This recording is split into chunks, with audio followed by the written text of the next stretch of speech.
You are listening to This is Oklahoma, hosted by Mike Hearn, telling stories of Oklahomans and those that have made it their home. What's up, guys? Welcome back to another episode of This is Oklahoma Podcast. Mike Hearn here, your host, back with another episode. Excited to share this episode with you today. But before we do, I've got to thank our sponsors. First of all, the Oklahoma Hall of Fame. They've been a huge part of this podcast for the last few years. So the Oklahoma Hall of Fame have been sharing Oklahoma's story through its people since 1927. For more information on the Oklahoma Hall of Fame, go to www.oklahomahof.com.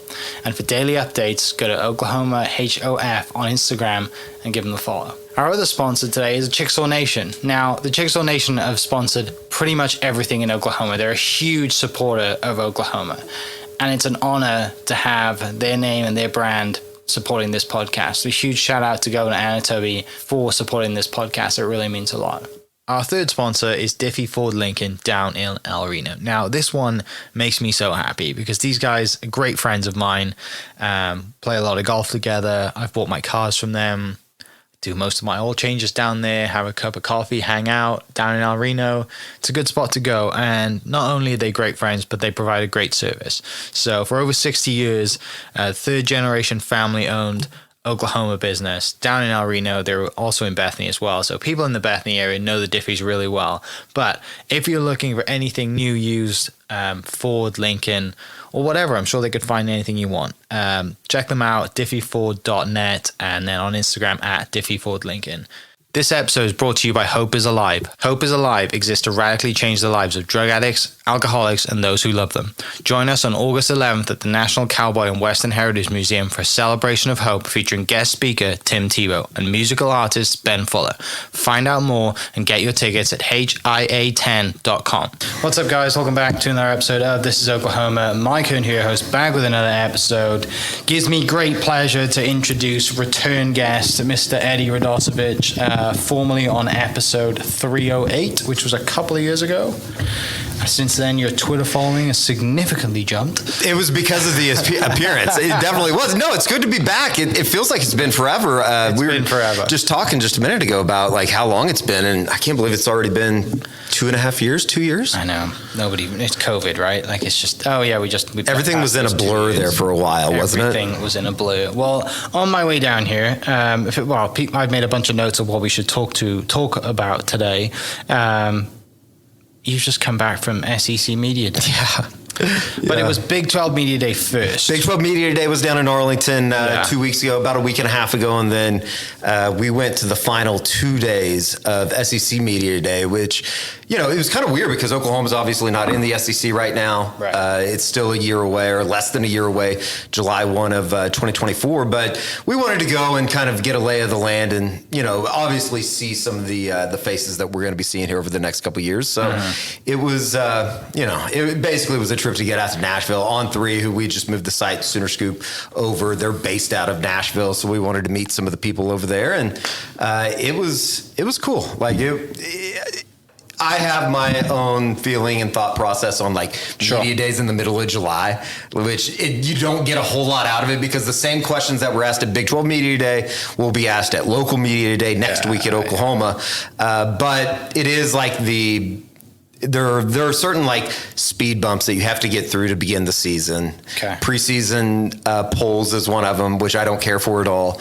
The media day aspect is another, and then it finally feels like this is truly the final calm before the storm. Yeah. That is the season. So it was good to meet a bunch of people. I knew a couple people out there on Radio Row, but it's the SEC. It's a little bit different. It's a little bit more, I don't know, I guess there's just so many media members that come from all, walks of life down there. It was a lot of fun.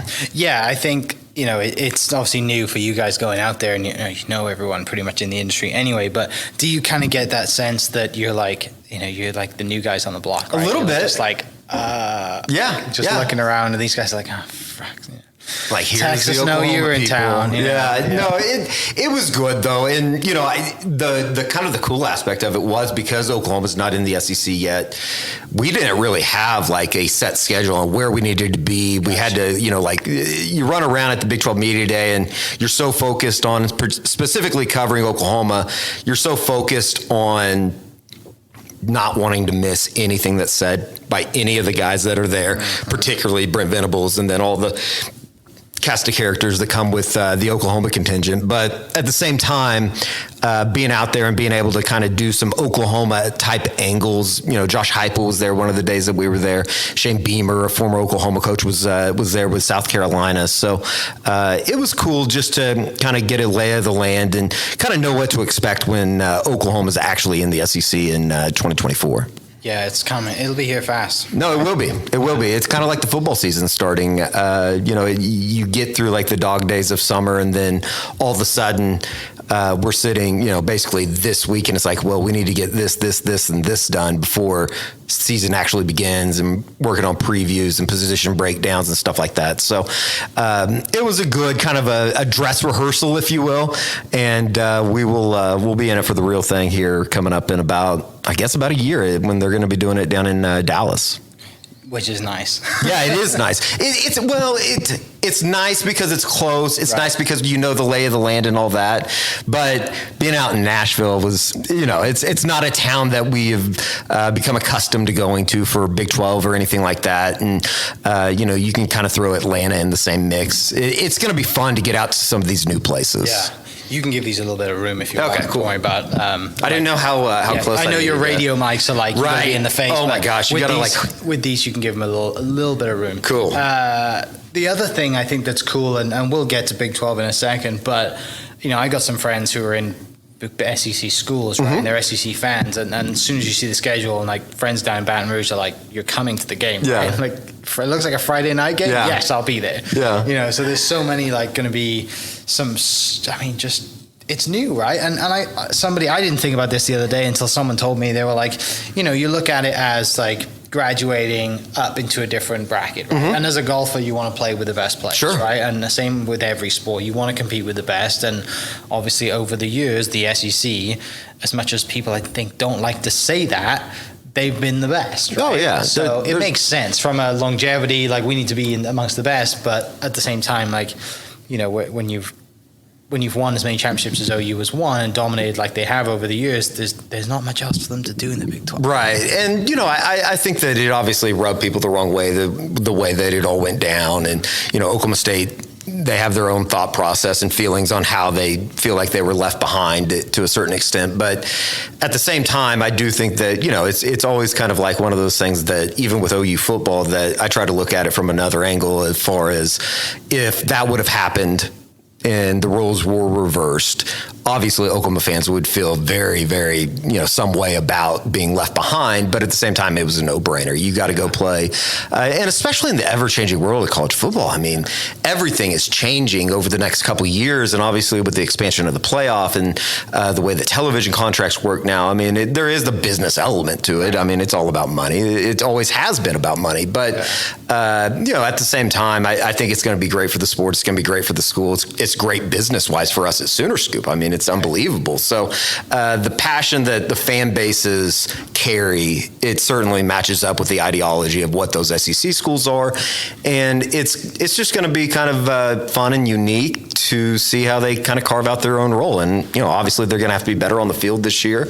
And, just with the way that recruiting works and how big that is in the college football landscape, in any landscape really in college athletics, it's going to be, I think, beneficial for Oklahoma in the long run to get there and to kind of get it out of the way. Yeah. What are you most excited about then going into the new 2024 in SEC? Like what?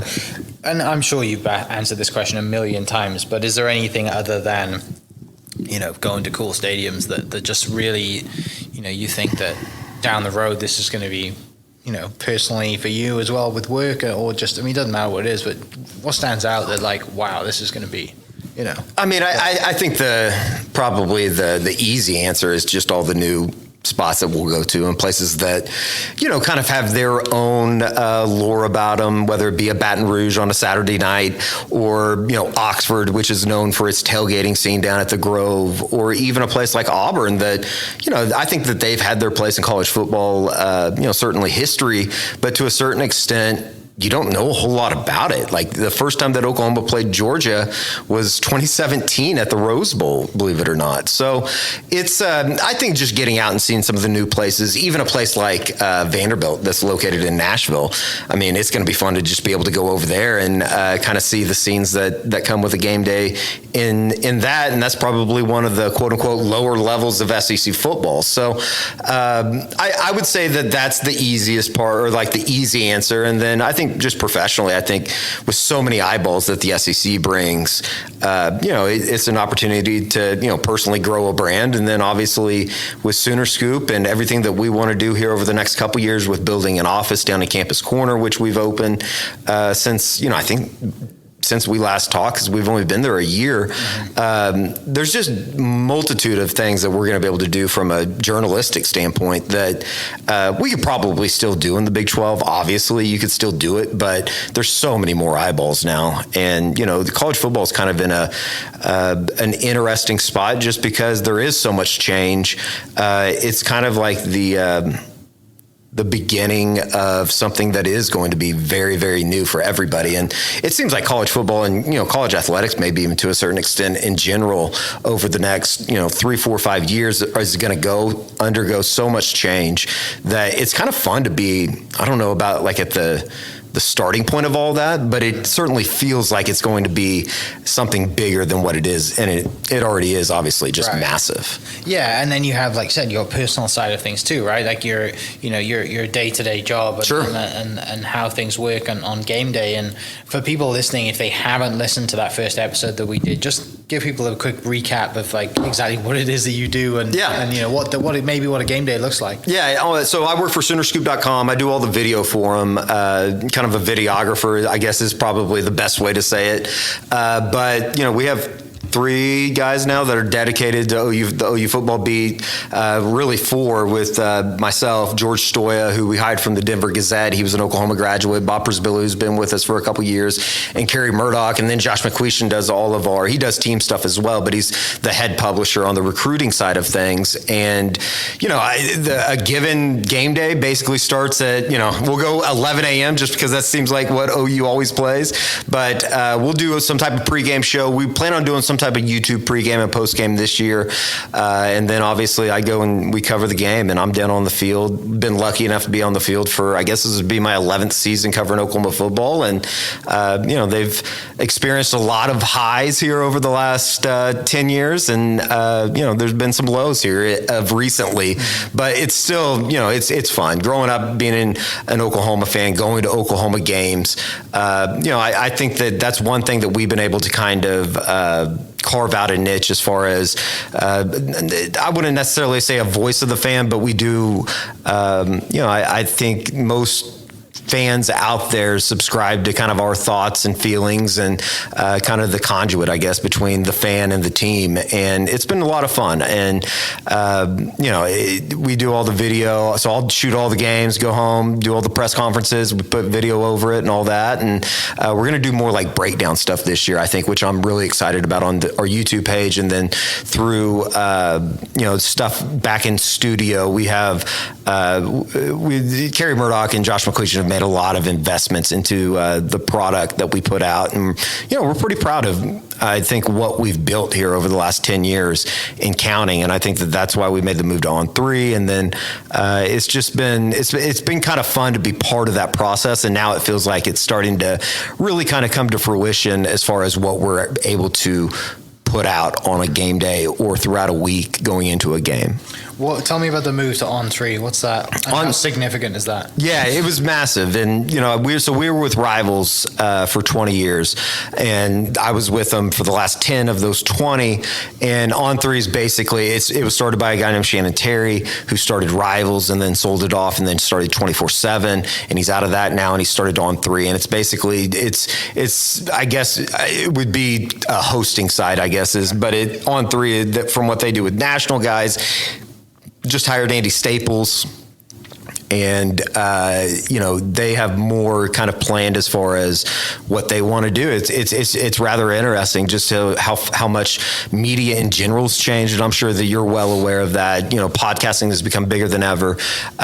Being able to be on YouTube and do stuff. I was late to the party on YouTube. Like, I didn't understand it. I didn't know why people would want to watch a podcast instead of listen to a podcast. And I'm completely old when it comes to that. But like, it's become a massive, massive platform, particularly for the sports side of things. And, for everything else that's out there now, it seems like everybody has some type of podcast presence or some type of YouTube presence. And, On3 it's been awesome just from what they offer on the NIL side of things, name, image, likeness, and the valuations that go into players, which is just massive nowadays. And especially on the college ranks, it's become kind of the way of life. And I think once you can't like push it away because it's not going anywhere. It's only going to become a stronger player in the college landscape. And it's been kind of fascinating to watch it kind of go from something that people thought was going to be maybe nothing into what it is now, where these players are making, six figures on the first day of campus. Right. Which, like you said, it's going to be around a long time. It's not going anywhere. If anything, it's going to get bigger. But also these kids, the reality of some of these kids actually making it after college, like this money is doing, it's so much good is being done with this money. Sure. I'm sure there are bad things too. Oh, yeah. Giving hundreds of thousands of dollars to 18 Never a good idea. Never a good idea. And cars and all the stuff that's been going on for years anyway, but now it's legal. But again, it's a huge recruiting tool. No, it's massive. I think that the way that's what's most interesting right now in college athletics is there is going to be some type of federal, guard or something that happens because the schools are asking for it. And right now it's a little bit like the Wild Wild West. Nobody really knows what's going on. Everybody's playing by a different set of rules, even though they're somewhat the same style rule. That's going to be interesting to see what the NCAA does as far as getting some type of mandate or some type of protection on it. But at the same time, there is so much good that's gone on, whether it's and Angel Reese, particularly on the women's side of things, there's money that is out there that would have never been out there had NIL not taken place. And, there's some people that have probably taken advantage of it, and not even probably, they have. But at the same time, like, I am of the opinion that, and this used to be like a very controversial take, that players should be paid for their name, image, and likeness, especially at the college ranks where they're making billions of dollars every year. So how do you kind of navigate saying, yeah, this is good, but this is bad, when it's all, basically the same thing? And I think that's what is so interesting. Greg Sankey talked about it last week at SEC Media Days. It was obviously a massive talking point, and it's not going to go anywhere. So it's kind of one of those things that the NCAA has been asleep at the wheel for so long that now everything has kind of gotten out of control, and they're trying to rein it back in. But at the same time, how do you, kind of put the toothpaste back into the tube? Yeah, no, you're right. And I had JC Watts on the podcast. Mm-hmm. We did 2 parts, and we did, one of them was about his football and the other was about his politics. And in the football part, he's just ripping on the NCAA the whole time. He's like, I think I'm paraphrasing, but I think he said they're crooks. They've always been crooks, something like that. And again, we could argue that for the PGA Tour and other organizations that have just exploited and taken advantage of athletes for a very long time. And athletes can't really do much about it. Like, that they're kind of stuck. But moving away from that, you got a few schools joining Big 12, which is exciting. Yeah. How was that? It was really awkward, I think is probably the best way to say it, just because you don't really, the brands that are coming in are fantastic. Brett Yormark's done an incredible job with the news that the Big 12 was given when Oklahoma and Texas, kind of made the announcement, or it was leaked, or whatever you want to say, 2 years ago.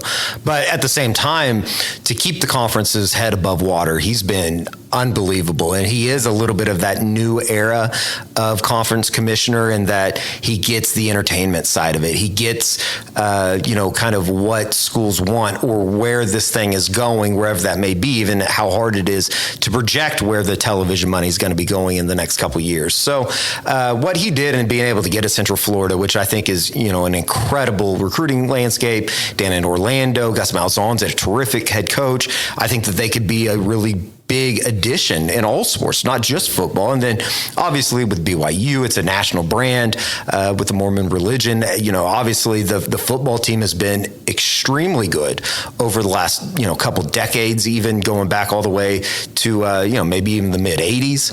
And then Cincinnati and Houston are kind of friendly foes that have always been around. And Cincinnati's going to be interesting coming out of the Luke Fickell era as they welcome in a new coach in Scott Satterfield, and then Houston, who, obviously I think anybody that lives around this region of the world would know Houston's been a good player in all sports. Obviously with Kelvin Sampson in basketball, they've been outstanding over the last couple of years. And then, with Dana Holgerson, who a lot of people are familiar with. So it's going to be fun. Like, I've never been to Utah, so we're going to Provo. Oklahoma's going to Provo at the end of November. And then Cincinnati, I've only been up there once, and that should be cool. I think they have the oldest stadium in the country at Nippert Stadium. So it'd be cool just to go see something like that before Oklahoma gets escorted out.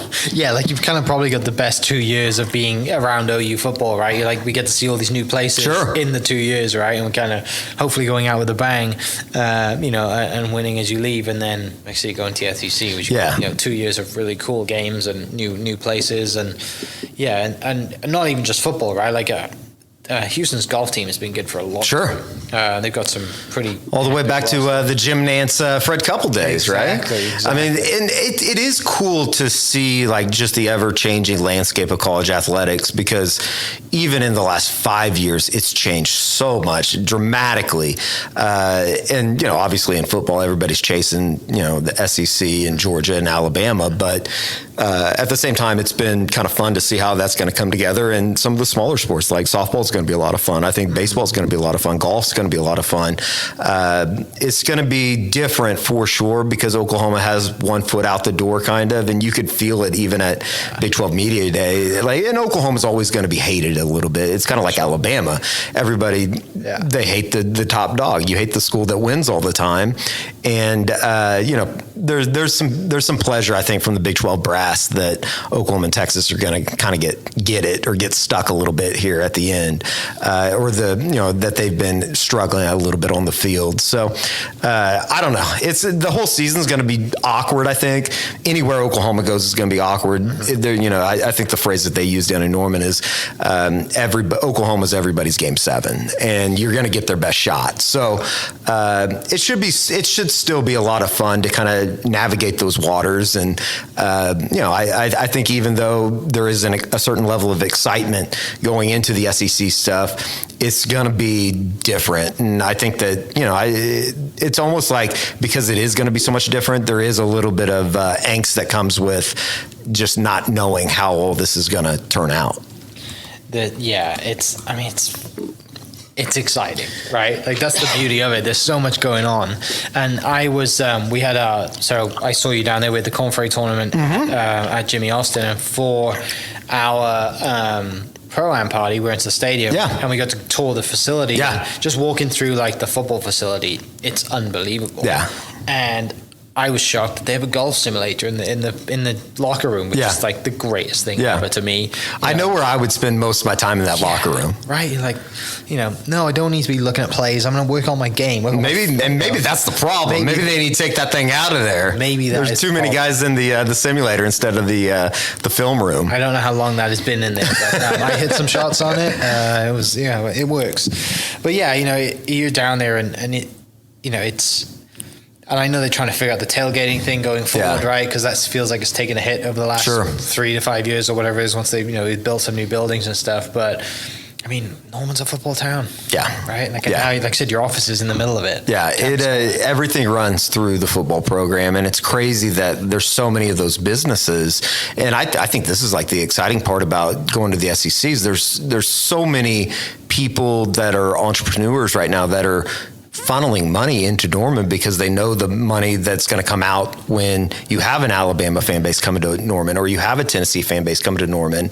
And, in a way, I think that some of those places have been hurt by the Big 12. And I think that was kind of the impetus for moving. Obviously, you're getting a bunch of dollar signs when you're talking about television contracts, but at the same time, some of those restaurants, some of the bars down there, Campus Corner's been hurting for a while. And I think that, it's going to be kind of fun to see the investments that come prior to the move and, kind of the fruits of that labor that come at the end of all of this when the move is made and you're able to welcome in, there's bars that basically their biggest Saturdays are 6 to 7 times a year, and those are the Oklahoma home games, and they've been hurt because of the 11 a.m. kickoffs.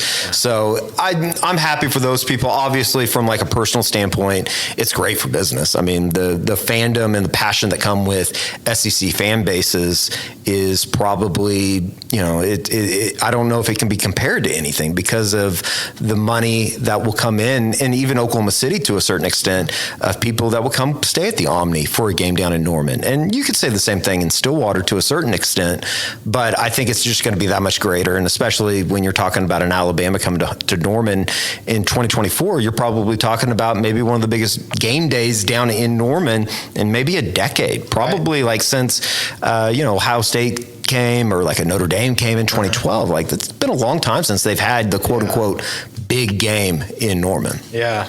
That Notre Dame game was freezing. I was at that game. It was so cold. Yeah, and James Harden got traded in the middle of it, and then OU lost. So it was probably a night that a lot of people that are listening will try to forget. Game at all.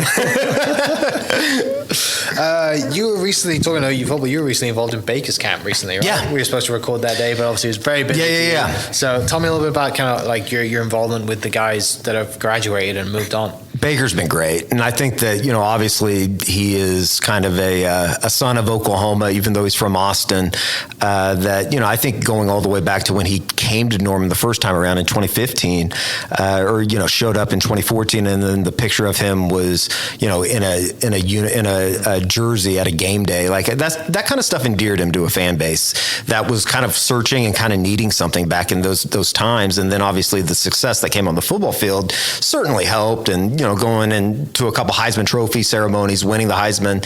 It's been really cool that, he still has a love for the fan base, a love for giving back to the community. He's extremely active in Meals on Wheels, which, is based out of Cleveland County, delivering food to elderly and people of those that need.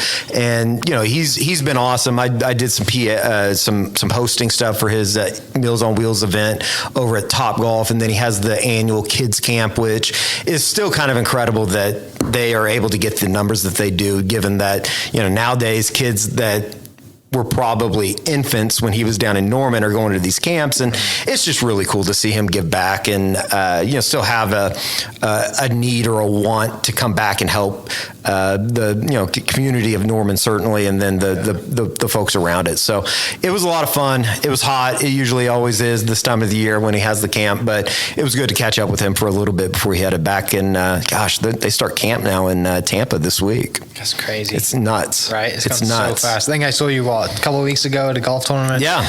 And, I said, what have you been up to? And you're like, well, now it's kind of like my chill time. Yeah. But I'm about to get really This is kind of like the final week of July is usually like the calm before the storm. I mean, they have local media day next Tuesday down in Norman, and then they start camp on August 3rd. So next Thursday, which is just, it's wild how the summer usually drags by, and then all of a sudden it's boom. And next thing you know, it's December. So it's a fun part. It's a lot of work, obviously, but as a journalist that covers football and particularly the college ranks, you kind of get in these modes where like June and July, you don't feel like you're doing a whole lot, and you kind of have this worthless sense of feeling. And then all of a sudden it's like, okay, I'm ready for it to be January. I'm ready for this to be over. Yeah, I'm sure, because it's busy, right? You're slammed the whole time, right? It's we're not doing much, and now it's full on. We're all over the country. You get to full on football, and then like November hits, and all of a sudden college basketball's going on, which it's hard to like change those gears a little bit. Yeah. And especially for the Oklahoma football fan that is so wrapped up in everything that's going on in the football season, it's almost like you don't pay attention really to basketball until, middle of December when things are finally starting to calm down. Mm-hmm. Moving things away from football, you have a 2019 Masters hat on. Mm-hmm. Was that the one you and Carsten went to? Yes. Yeah, we were Victor out there. Was the AM that year? The what? Victor Hovland was the AM that year? Yeah, he was the low AM. Carson Cunningham was out there, and we had a day. It was one of the best trips I've ever made. And obviously, I think for any golfer, getting to Augusta is kind of a bucket list type deal. But it was, it's truly one of those events that people talk about it, and you have this idea, and then it matches up and it aligns with everything that you've been told and then some. And I think that that's like kind of the lore, the magical part of going to Augusta. Like you've been there. It truly is. There's nothing like it. I mean, I think that all the way down to not having a phone out there, I don't know if I'd want to be out there with a phone. It's almost like you kind of get lost in everything that is. It just takes you from the experience. Right. And I went with my dad this year, and just like, it's almost emotional when you walk in, right? And we walked into the South Gate, kind of by, 14, 15, 13 green area. And just like, I'm here. Yeah. Right? Like, my hairs were standing up on my arm, and I was walking in. I'm like, this is it, right? Yeah. And there are sometimes it is like very, it's such a good spot to go to, but there is other times I'm like, the TV makes it look so good. Right. And there are times like it's not that good. Yeah. But it is up there. It's very close. It really is unbelievable. And it's kind of like everything else too. And you hear about like the undulation and all the walking that you have to do. But even like walking up reverse up 10, which seems like it's a mountain. It's a ski slope. It's like it truly like is one of those things that like you can't put it into words how up and down that place is, and the different style of shots that you have to hit into each hole, and the kind of just what it demands of you as a golfer. It's truly an experience. Like I've told everybody since I got back in 2019 was like, if you ever have an opportunity and you have to, like, whatever you have to do it. Just go experience it. And it's almost kind of like everybody that you're in the gallery with or the patrons, it's like you're all in on this thing that nobody else knows about. Right. Yeah, you're totally right. Do you have a favorite master story from that day then? Or one that you might have heard? I mean, so we got out there on a Tuesday night. I went to Wednesday, Thursday. Yeah. So, and it's kind of like two different worlds because you're getting the practice round. You got the par 3 course and all that kind of stuff. Went over and did that. Like we walked out on Wednesday and Tiger's walking down 1. And that was like kind of like the first taste of like, holy crap, this is surreal. But then like we also got into Berkman's place on 5, nice. Which was awesome. And it was like two different styles a day.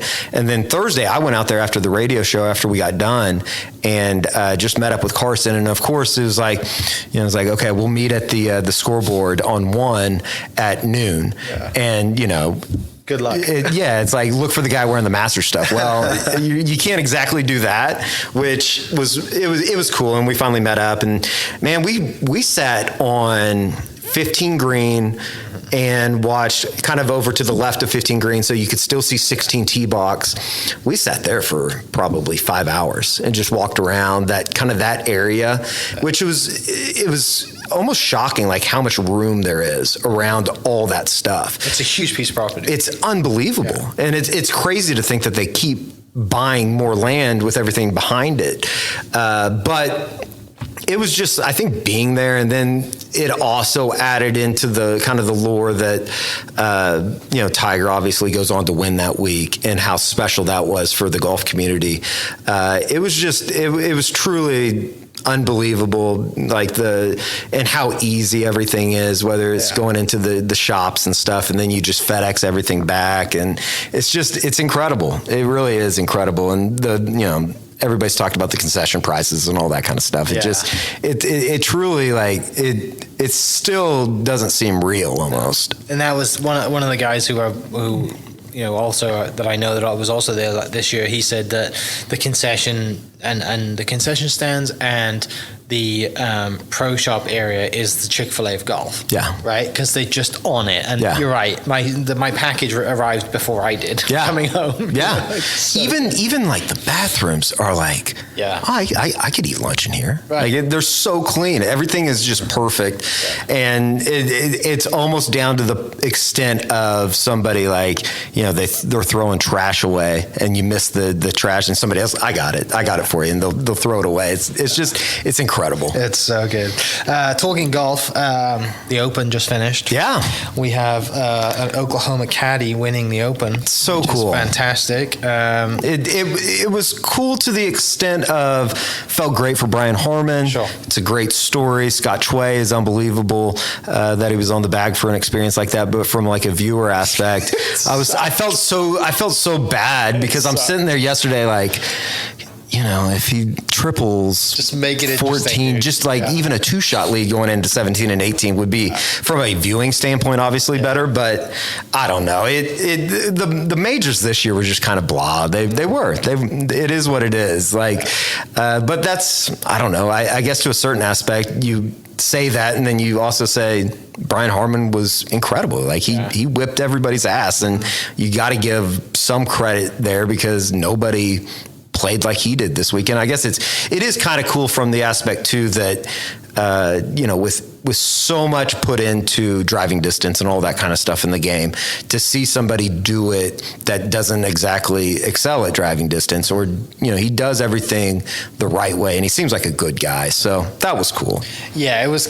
I haven't watched any of it all weekend, and I kind of caught the highlights. I watched the highlight last night, and then I watched every shot of his round. The video straight after. And I mean, he hit some bad swings, but also like putted unbelievably, which I think is the difference maker. But every par 4 he's got like 5-4 3-iron into. I mean, he's not. It's incredible, and I think that like when you talk about like rolling back the golf ball and that kind of stuff, it would be kind of cool to see guys have to hit long irons into greens that for the most part nowadays, if you can just drive it 360 like Rory or somebody like that, it's like it takes a little bit out of the game, and it takes like a little bit of the art out of the game, especially around the greens and stuff like that. But I don't know, it's been interesting to see kind of that whole discussion, and with as many eyeballs that are on the sport right now, I guess in a way, like it's not going to do anything for the average normal person that wants to turn on the 3M this week. But at the same time, like it is kind of special to see guys win in various ways. You're right with the majors. I mean, obviously all of Oklahoma wanted Ricky to win. Sure. Not many people know that Wyndham Clark also played golf at Oklahoma State. Sure. So that was big, and I can't remember who won the other two. Brooks Koepka won the PGA, and then Johnny Boy. Jon Rahm won, which that was good. It's good but also he kind of dominated. Well, kind of. That wasn't bad, actually. But still. Like, there was still questions going into the back nine. And, I think anybody that watches a major, like, you want to have some type of question that needs to be answered with 9 holes to play. And this year is just like, okay. You're looking at the clock. Like, if it wasn't at 11 a.m. on a Sunday, I probably would have been checked out. I'll be completely honest. Right. No, I think you're totally right. Did you go to Live when it came to Tulsa? I did. How was it? I had a lot of fun. That's what I've heard from a lot of people. But I would say from like a, very pro PGA tour and everything that I don't want to say represent, but like the old guard, if you will, it was just kind of like, okay. I don't think that people are taking this too seriously. Okay. Did it feel like the scene in Happy Gilmore is like, this is golf, go back to your shanty? A little bit. Okay. It felt like... And I say this, like, we spent a lot of time over on 13 in somebody's backyard at a house party. Like, that was kind of what we did. Yeah. I watched probably 25 shots that entire day, which, you go to a golf tournament, I think you want to watch every golf shot that you possibly can. And it just felt like it was, I hate to say that it felt very unserious, but that's kind of how it felt. Yeah. And it also felt like if I was going to a golf tournament for the first time and I'd never been to a Masters or I'd never been to a PGA Championship or a US Open or anything like that, you would go, this was awesome. Why don't they do this all the time? Right. Like people, parachuting into the first fairway and music as loud as you can possibly imagine. Like one of the lasting impressions that I have of the Live Tour up in Tulsa was, God, I can't even remember who played in the playoff now, but DJ and Cam Smith. And then someone else. Yes. 3, right? Yes. Yeah. It was Cam Smith, and he has like a 13-foot putt on 18 to force a playoff. And there's just, it sounded like you were at a Las Vegas club, like with all the music and stuff. And it's just like, this is cool, but it just doesn't feel like what I'm accustomed to. And I think that was probably the biggest part, is it just didn't feel like a golf tournament. But at the end of the day, it was fun. And, I Live, for as bad as you want to talk about it, has forced some change in golf that is obviously a very, very good thing for the sport as a whole. So I don't know. It just like, I don't know about you, but like you got like 6 months into the PGA Live stuff, and it's just like, I don't care how they do it. I just want Cam Smith, Dustin Johnson, Brooks Koepka, the best golfers in the world. I want them to be playing in the same tournaments as Jordan Spieth, Ricky Fowler, and so on and so on. Right. So if that's what we had to do to get to where this thing's going, I guess at the end of the day, I'm fine with it. There will be people though that argue back and forth on, who quote unquote won for perpetuity. Yeah, and the thing is, like, as Oklahomans, we have like a lot of guys playing Live. Yeah. Right? You got Gooch, Answer, Uline, Charles Howell, Answer. I mean, like, we can't help but be involved. Right. Right. But, and I think that Oklahoma, like, you put everybody together, and the golf community, whether it be an Oklahoma amateur or the stroke play event or anything like that, like it has such a stronghold right now in where the sport is that you can't tell the kind of quote unquote golf story without mentioning Oklahoma. And I think that that's like the cool, unique part about all this, is that hopefully somebody like a Cedar Ridge or a Southern Hills or Oak Tree National or whoever, they can all be winners out of this at the end of the day. Yeah, because we have the senior, right, coming to Oak Tree National, Senior Open? Yeah, I think so. A Senior PGA, maybe. One of them is coming to the Senior. I think it's the Senior Open, because they had one when Monty won it. Right. And now it's coming back. Right. So, which was cool. And, you go out at the Drew Neville thing, it's like, you look at all the guys that are out there right now and playing out of Oak Tree National, there are so many guys, and so many guys that are having real success out there, whether it be Rain Gibson or it be a Logan McAllister or Quade Cummins. The sport and kind of the stronghold on the Korn Ferry right now with all the Oklahoma guys with Oklahoma connections is really cool to watch. And I think that it's only a matter of time before, they bust out on, quote unquote the bigger scene. Right. It's been a lot of fun to watch. Is it top 30 or top 25 that go to, or is it top 35 that goes to PGA Tour? I think 30 right now. 30, they bumped it from 25, right? Yes. Yeah, so Logan McAllister right now is at 30. Like I said, Kevin Doty's up there. I think Reen's up there because he's had a win. Sure.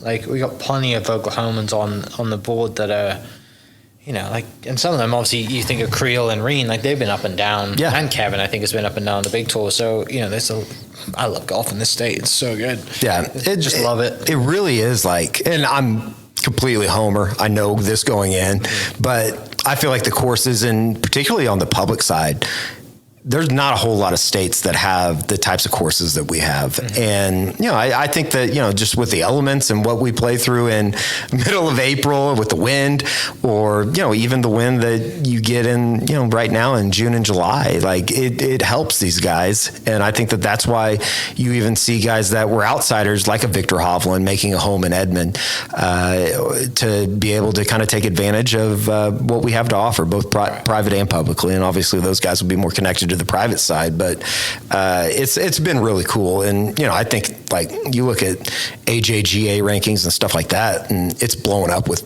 Oklahoma kids and people from this area. I think today there was an AJGA at Galardia this week. Taylor's thing, yeah. And I think he's actually on a plane right now coming back for it from the Open. But yeah, it's cool to see, like, obviously him and just kind of his foundation give back to that as well. Right? Yeah. Because he was not a country club kid growing up, right? Yeah. You know, he's a Muni kid, and it's great to see obviously his success and, you know, multiple live winner, and hopefully he can figure out to win, you know, whatever happens at the Live and PGA Tour. Hopefully he continues to win. Moving on from golf, hot bingo nights. Hot bingo nights, man. The Jones, it's become kind of a staple every Thursday of the beginning of people's weekends, and we've taken a lot of pride in that. It was one of those things that, like, when Brian Bogert approached us, and I do it with his brother Brett, who's the head coach over at Heritage Hall football team. It was kind of like one of those things, like, yeah, we'll do it, and we'll see if people show up, and it's become kind of a hit. It's been a lot of fun to watch it grow here over the last couple of years, and obviously Clubby's been great as the title sponsor, and they put together really cool prize packs for a free bingo game on a Thursday night, which has been kind of fun to be a part of. And I think that, like, there are Thursdays where it's like, and especially doing morning radio on Fridays, where it's like 7:30 rolls around, it's like, oh God, I gotta go do this. But once you get there, it's pretty fun. Yeah, I was there last week. Was it last week? No, the week before. The one week that I was not there. Yeah, the week my brother was in town. That's the week I took him, and it was me, my brother, his girlfriend, and my wife, and I won the second game, I think. Yeah. And then my brother won one of the games. My brother's not. He told Taryn, my wife, he said, you need to go up and get it. I'm not going up there on stage. Not going on stage. Yeah, we run into that. Right or not. But yeah, I had a clubby golf towel, which I don't need another golf towel. Right. But I got a clubby golf towel, and I think I had a gift card to some makeup place, which I gave to my wife. It's a win-win or something. I was like, but it was the day before Froze All Day. Or oh my gosh. Froze All Day, which seemed like a huge hit. I didn't go to Froze All Day, but I was there all day, and it was a day. Let me tell you, it was fun though. It was fun. They the Jones Assembly is really cool. I mean, it is kind of one of the premier venues right now in Oklahoma City, and, you know, they've done an extremely good job of running it with the social order and everybody that's a part of that over there. It's been a lot of fun to watch. It's kind of like Oklahoma City in itself, that there is so much to do. Like, there's so many people that have come up to me, and whether they're coming in for Thunder games or they're coming in for Oklahoma games, and, you know, kind of, I guess, really just kind of hyping up Oklahoma City into what it's turned into. It's been a lot of fun, and I think that, like, particularly for people my age, that remember the old brick town, and when you wouldn't necessarily go down there for anything, and now, like, you know, looking back on it, I live downtown. It's certainly undergone a massive growth and change and all that kind of stuff, and I don't know, it's just been a lot of fun to watch here over the last couple of years, especially being from Oklahoma City. Yeah, it's a blast. It's the first place I take people to when they come to town, sure, if they've got enough time. Yeah. You know, even if it's just for a beer or hot bingo nights, or sure, actually just sit down and actually have a proper dinner. Right. You know, saw Gary Clark Jr. there this year. It was fantastic.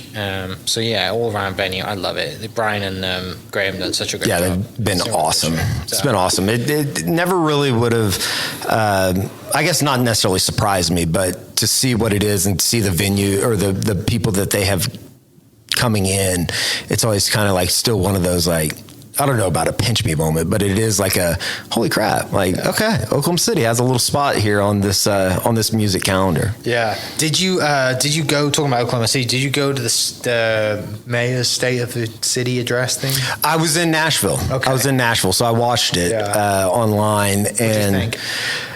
I love David Holt. I think he's been awesome for the city, obviously, with the growth that we've made over the last couple of years. And, you know, I think that he's still fighting a little bit of a battle with the folks that don't want to build a new arena. But, you know, I'm somebody that I don't know how you couldn't see what Chesapeake or, you know, Paycom has done for this city and then say, no, we don't need to make improvements. We don't need to make changes. It's kind of like the University of Oklahoma and their football facilities to a certain extent, in that, you know, as nice as they are right now, you got to continue to keep up with the Joneses, if you will. You got to be able to build and continue to build for things that instead of looking at, oh, this is going to be here in a year, you got to look at 5 years down the road or 10 years down the road and know where you're trying to forecast everything to be. So, the Thunder has been unbelievable to the city. I understand that there's people that are going to, argue for forever as far as like who should pay for it and all that kind of stuff. But I don't know. Maybe this is me just being completely ignorant to the situation. But like a penny sales tax or something, I'll take up 5 other people. Give me a nickel, and we'll go from there. Like it just seems like it's a no-brainer when you're talking about building and continuing to build and to keep the progress that the city has made. So I hope they build it. I hope they get enough support, and I think that they will at the end of the day. I mean, it's going to be backed by a lot of people that have a lot of foresight in what they want this city to become and what they want it to continue to be. And I think it can only be a good thing that comes out of it. Yeah, BLC. That's right. That's right. That's right. It really is like going from growing up in Oklahoma City and going to 89ers games out of the state fairgrounds to, what this city has become. Like if you want it to continue to be this up and coming place where people that are, just entering the quote unquote professional setting, like I'm always shocked kind of here recently how many people are moving to Oklahoma City and how like just small things like traffic and stuff like that. It's like, oh, okay, like you kind of got a plan for some of this stuff nowadays. Yeah. And as much of it is kind of a pain or a burden or whatever you want to call it of a growing metropolis and a growing city, at the same time, it is still in progress. And, I don't know if I want to ever see this thing become like an Austin where it seems like it's almost out of control now with the growth.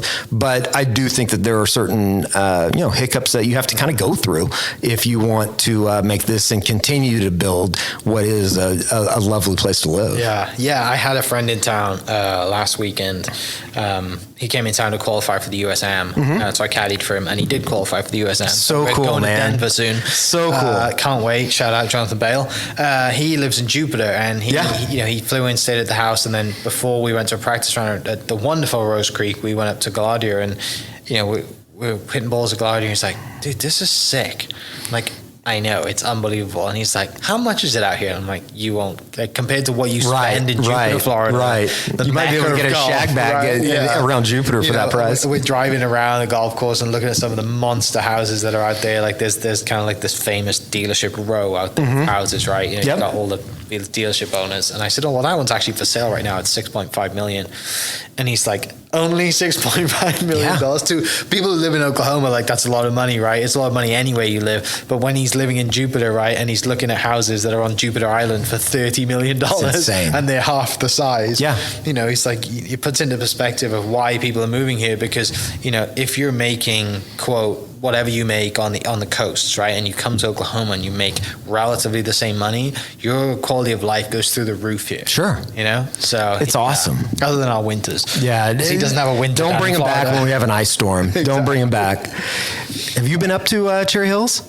No, not yet. No. So I'm actually going to drive out there because I've never been to Denver. Yeah. So I'm going to drive, and that basically make sure that we have a car when we get there, and also I can load the car up with push cart and all the stuff that we need, for the golf. But no, he played the US Mid-Am when it was at Common Ground and the other golf course that they used. So he's played Common Ground, but he hasn't played Cherry Hills yet. So it's gonna be so cool. I can't wait. I mean, it's gonna be fun for me. Like I wish I was playing. Sure. And I will forever now try and qualify for the USM, and I haven't in the past. And just being out there, I'm like, I could do this. Like I've got to go and try. But yeah, just to be on the bag is fun, and obviously with a guy that I've known from back home for a very long time, it's it's gonna be awesome. And Taryn thankfully is letting me go. So I asked when he qualified, he asked me, he's like, hey, would you come to Denver with me? And I said, well, you're gonna have to ask my wife, right? Because I'm not asking her. You're gonna have to ask her. That's gonna be so much fun. Yeah. The whole USGA does an incredible job with all of their events that they do, but the US Amateur is still one of those, I don't know, it feels like a truly wide open thing. Like you just get hot for a week and you kind of see where it is. Right, Brad Dalton got to the final. Yeah. I don't know how many other Oklahomans we've had that have played pretty well in it, but still, there's been a couple guys from Oklahoma State that have won it, obviously. It's kind of crazy even going back to 2019 at the Masters. Like, some kid from Norway just shows up and he wins the U.S. Amateur, and then all of a sudden Victor Hovland's all over golf. So it'll be cool. And Shane Bacon's in there, I think, this year. Bacon qualified. He qualified, and it's just, I don't know. There's something about qualifying to get into a tournament that everybody or anybody can get into, and then kind of stacking up and seeing where you are. And Ryder Cowan's playing really well right now. I think he qualified, or one of the last guys to qualify to get in. So there's a lot of eyeballs that will be on that, for the U.S. Amateur Week, and I just hope that hopefully you guys make a run. It'd be really cool. I'm trying to look at the list now, and obviously, how could I forget Hovland winning? Does Kelly Craft play at Oklahoma State? Or was he? No, he gave it to SMU. I think he is an SMU guy, maybe. He is, yeah. On that name. Peter Uihlein played. Peter Uihlein, yeah, for sure. Now you got to make sure that you work it to where if he makes a AM final, going to the Masters, you 100%. Need to be on the bag as well, because you're the good luck charm. It would be very apparent. Yeah, I can't imagine what that experience would be like. It's just, I told him I'll put a painter's jumpsuit on. I don't care. Yeah. We'll walk up and down these hills. That's totally fine with me. I know. It would be no pushcart mafia at Augusta. I can't imagine what the great Hootie Johnson would think of somebody using a pushcart out there. I'm sure that thing would be confiscated before you even got to Magnolia Lane. Somebody probably take the wheels off it. Yes. Going into Magnolia. Oh yeah, there would be some heads that would be turned. There's no 100%. Doubt about that.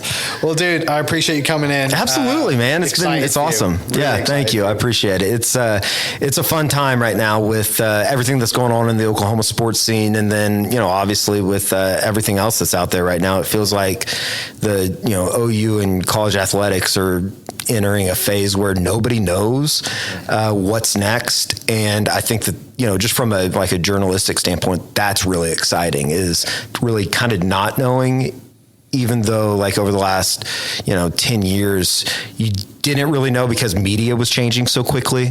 But it feels like things are starting to slow down, at least on the media side, and how people take in information, that we really feel like there's a kind of an opening right now in how games are covered and how we kind of connect those fans to the players. And I think that at the end of the day, that's one of the main priorities and objectives that we do, especially in NIL stuff, is letting people into the lives of a Danny Stutzman or a Dylan Gabriel or somebody like that so many people kind of grow up, and especially in Oklahoma, you idolize those people, and it's been a lot of fun. Yeah, and we didn't even talk about Natty's for Patty and another national championship, and she's unbelievable. Patty Gasso is just this year, hopefully next year, hopefully. I mean, it's incredible what they were able to accomplish, and really just how we sent 2 people to cover the Women's College World Series this year for the first time, and the numbers that we did on softball stories were just incredible. It was absolutely insane, and obviously they were an insane team that deserved every accolade that they could possibly obtain. It was awesome. It was really cool. Finishing up, prediction for next year football. What's the record? They need to win 9 or 10 games. So 9-3, 10-2, I think on paper is probably where Oklahoma is. I think the over-under in Vegas right now is 9.5. And, just to build some momentum into 2024 and how crucial this year is for Brent Venables to kind of get things going on the right track. And I think that, last year with the 6-7 finish and the disappointment that came with it, there were so many times that we would come back from a game and we're doing our podcast for the week on Sundays or Mondays, and it's just like, how do we do this? It was challenging to a certain extent because you didn't want to just sit there and talk about failures for an hour and a half. And I think that the schedule sets up for Oklahoma to be very, very good if they can just get over the hump in some of the games that they lost. 5 of the 7 losses last year came by 1 score. They lost 3 of their last 5 literally on the final possession of the game, including the bowl game down in Orlando against Florida State. And so if you can see through that and you can get to why did they lose these games, or why did they turn the ball over, why did they commit a penalty here, or mismanage a game there. It seems like everything's positive right now, and I guess that's the way it's supposed to be in August. You might check back in December to see how everything goes, but it's going to be a lot of fun to see what happens with year number 2 under Brent Venables, because there are so many. He's such a likable guy that there are so many people that are cheering, and wanting this thing to be right. And with everything that happened in that first year and the way that Lincoln left to go to Los Angeles, it was a hurt fan base that I think just expected things to change overnight. And when that didn't happen, I think that's where the frustration and the disappointment stemmed from. But at the same time, it does feel like everything's progressing in the right direction. They went out and they were able to get some guys in the transfer portal. They were still able to bring in a top 5 class last year, recruiting wise, which was kind of pivotal for them to at least have that to be able to fall back on. But at the same time, with all that said, if you don't do it on the 12 Saturdays of fall, there's going to be some very, very unhappy people around here. 100%. 100%. Eddie Radosivich, ladies and gentlemen, at Eddie Rado on Instagram and Twitter. You should definitely follow him on Twitter. Are you on Threads as well? I am on Threads. I had to just because I wanted to dip in, but I'm such a olds when it comes to like new social media. It just I don't think it's gonna stick. I popped over to get the name and that's it. Yeah, exactly. I do that. I hopped over. I'm still over on Twitter though. I'm such a sucker. Twitter is now X, I think, so it's been rebranded. But thank you, Lord Elon. Lord Elon. But yeah, for people listening, I will put the link to Eddie's Twitter in the description down below. And if you're around on hot Thursdays, there's not many left. Go on a Thursday Jones Assembly, get your chance to win $1,000 if you get a full board last game. And we'll catch you next episode. Cheers. Hope you guys enjoyed that great episode. Thank you so much for listening. As always, huge shout out to our sponsors, the Oklahoma Hall of Fame, sharing Oklahoma story through its people since 1927. For more information on the Oklahoma Hall of Fame, go to www.oklahomahof.com and follow them on Instagram for daily updates at oklahomahof. Our other sponsor, the Chickasaw Nation, amazing sponsor. They do amazing things for the state, and they're always sponsoring something in Oklahoma. They're a huge supporter of Oklahoma, and without their support, we wouldn't be able to do what we do. And our third sponsor is Diffie Ford Lincoln down in El Reno. Now, this one makes me so happy because these guys are great friends of mine, play a lot of golf together. I've bought my cars from them, do most of my oil changes down there, have a cup of coffee, hang out down in El Reno. It's a good spot to go. And not only are they great friends, but they provide a great service. So for over 60 years, third generation family owned Oklahoma business down in El Reno. They're also in Bethany as well. So people in the Bethany area know the Diffies really well. But if you're looking for anything new, used, Ford, Lincoln, or whatever, I'm sure they could find anything you want. Check them out, diffieford.net, and then on Instagram at diffiefordlincoln. This episode is brought to you by Hope is Alive. Hope is Alive exists to radically change the lives of drug addicts, alcoholics, and those who love them. Join us on August 11th at the National Cowboy and Western Heritage Museum for a celebration of hope featuring guest speaker Tim Tebow and musical artist Ben Fuller. Find out more and get your tickets at HIA10.com. Thank you for listening. We are inspired by those around us and hope that you are too. Make sure you subscribe to this podcast on your favorite podcast platform and leave us a review so we can keep telling your stories.